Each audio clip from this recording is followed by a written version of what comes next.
Hi friends, ఇంకా మా మధ్యాహ్నం లంచ్ ఏంటో చూసేద్దామా. చూడండి, వేడి వేడిగా అన్నం, చుక్కకూర, పచ్చిమిర్చి పప్పు, ఇంకా అలాగే పొద్దున చేసిన పొంగల్ అయితే కొంచెం మిగిలింది. ఇంకా ఇదైతే కాకరకాయ కారం పొడి.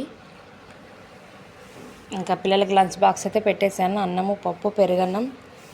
ఇంకా లంచ్ అందరూ తినడానికి జాంపండు. స్కూల్లోకి స్నాక్స్కి వచ్చేసి ఓరియో బిస్కెట్లు అయితే పెట్టాను. ఓకే ఫ్రెండ్స్, ఇంక ఇదేనండి మా లంచ్ అయితే సింపుల్గా. మీరేం చేస్తున్నారు లంచ్లోకి ఐటమ్స్ కామెంట్ చేసేయండి. అలాగే నా ఛానల్ని కొత్తగా చూస్తున్న వారు ఎవరైనా ఉన్నట్లయితే సబ్స్క్రైబ్ చేసుకోండి. ఇది ఎండాకాలం అర్థం కావట్లేదు, వర్షాకాలం అర్థం కావట్లేదు, వేడి ఎక్కువైపోతుంది.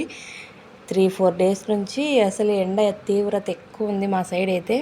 ఇంక అందుకే పిల్లలకి పెరుగన్నం కూడా పెట్టేస్తున్నాను. Okay friends, bye bye. నచ్చితే కనుక సబ్స్క్రైబ్ చేసుకోండి. Thank you for watching.